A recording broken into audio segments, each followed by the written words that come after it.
Some comedians in the industry have had to make tough choices when they reach the heights of their success, especially if they're black.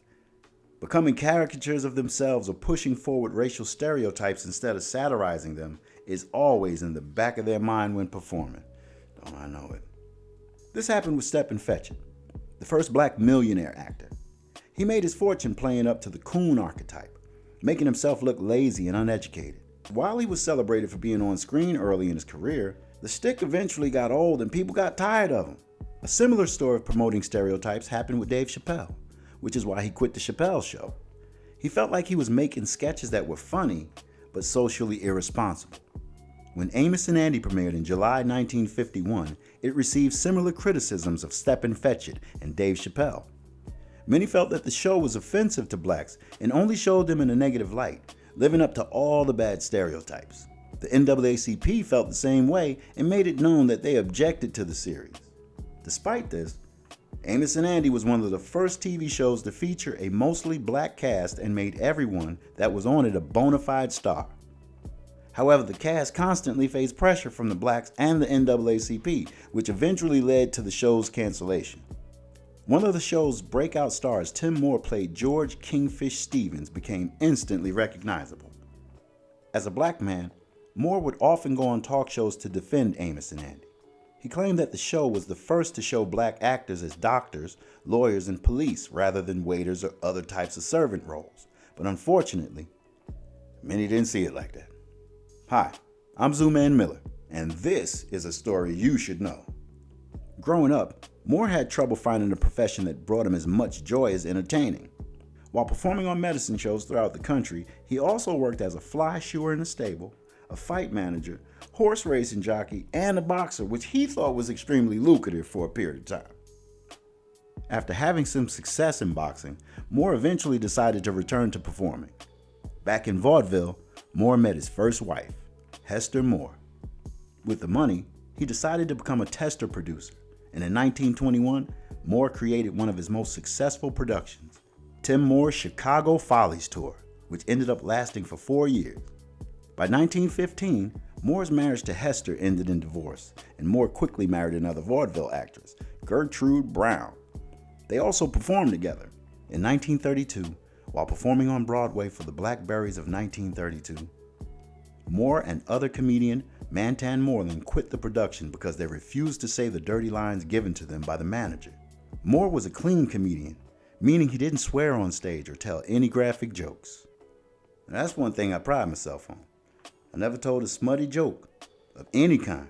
I've always made a point never to tell a joke on stage that I couldn't tell in front of my mother.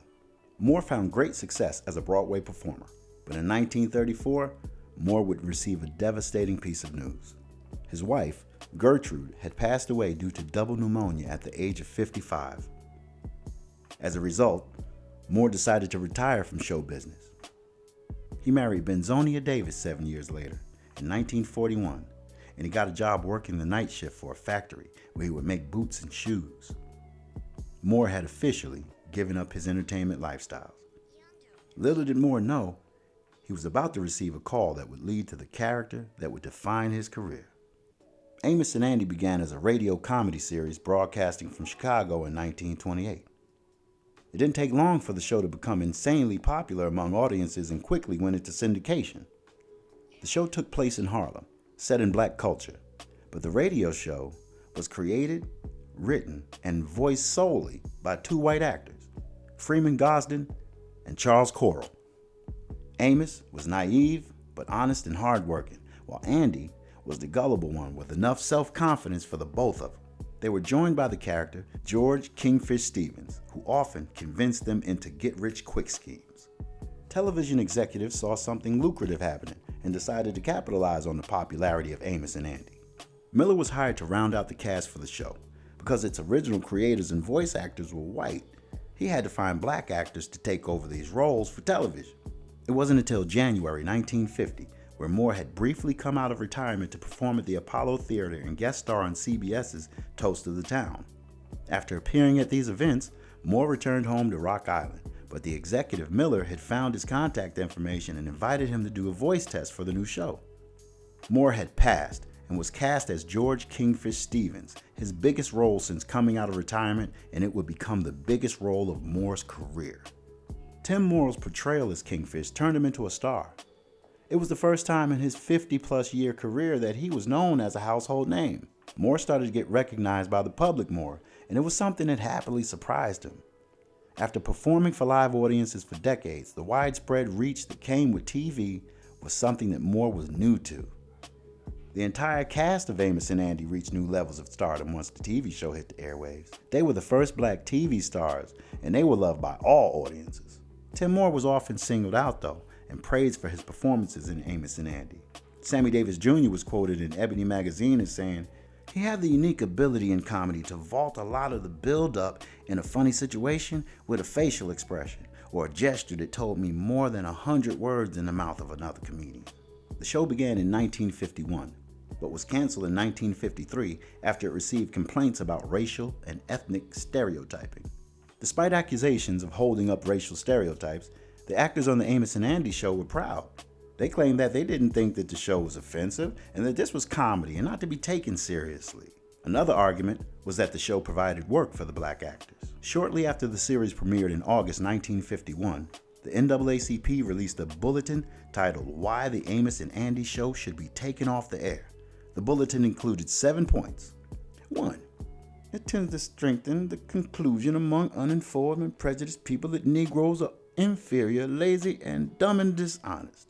Number 2, every character in this one and only TV show with an all-Negro cast is either a clown or a crook. Number 3, Negro doctors are shown as quacks and thieves. Number 4, Negro lawyers are shown as slippery cowards, ignorant of their profession and without ethics. Number 5, Negro women are shown as cackling, screaming shrews with big mouth close-ups and using street slang just short of vulgarity. Number 6, all Negroes are shown as dodging work of any kind. And number 7, millions of white Americans see this Amos and Andy picture of Negroes and they think the entire race are all the same, and we are not. The NAACP also made a formal denunciation of the show when it debuted and even ended up filing a lawsuit against CBS to try and stop the show from airing. The NAACP made sure this case was well known around the country. They consistently brought up questions of how blacks were portrayed in this media. The NAACP worked tirelessly to get their message across of the dangers that Amos and Andy could do by promoting the negative stereotypes of black people.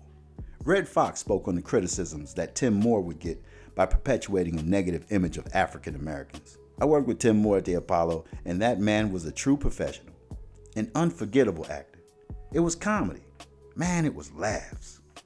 Some people would say, hey, they shouldn't be doing that. But if they looked at their mothers and fathers around the house, they'd see the same thing was happening. Moore's third wife, Benzonia Davis, died in 1956. He married his fourth and final wife, Vivian Cravens, 8 months after Benzonia's death. In 1958, Moore would make headlines with his family for all the wrong reasons. On a night in January of 1958, Moore came home to find out that his stepson, stepdaughter, and her husband had finished what was left of the New Year's Eve roast beef. As a result, Moore snapped. Moore went upstairs to retrieve a pistol and fired it in the air. When the police came, Moore told them about the freeloaders in his home that my wife protects. Moore was arrested, and when he was brought out before a judge, they recognized him. After that, he was released and paid about a $100 fine, and all charges were dropped. The incident became known as the roast beef scandal, and it put Moore back into the spotlight as many outlets looked for him to do interviews. Tim Moore died on December 13, 1958 due to pulmonary tuberculosis, just less than a year after the roast beef scandal. He was 71. Moore made a lot of money throughout his career, especially when he was on television regularly as Kingfish. However, Moore had a bad habit of spending money just as fast as he made it. And by the time of his passing, he had no money left to pass on to his family, nor did he have enough to cover funeral expenses. Moore's funeral was attended by the likes of Sinatra, Dean Martin, Louis Armstrong, Sammy Davis Jr., former Amos and Andy co-stars, among a few others. The NAACP labeled Amos and Andy as a minstrel program full of malapropisms, mispronunciations, and unfair misunderstandings. based on African American stereotypes. In their eyes, it could be used by white audiences to maintain segregation. While audiences could empathize better with the show's main characters, the introduction of Kingfish and other characters seemed to be portrayed as less humanized and more subject to minstrel comparisons. Blacks on television have come a long way since the days of Amos and Andy. Instead of servant roles, we can now be successful doctors, lawyers, and executives. Tim Moore's Kingfish was one of the first of its kind, popular for all the wrong reasons. The NAACP had already been down a similar road with Step and Fetch It and didn't want Tim Moore to experience the same downfall.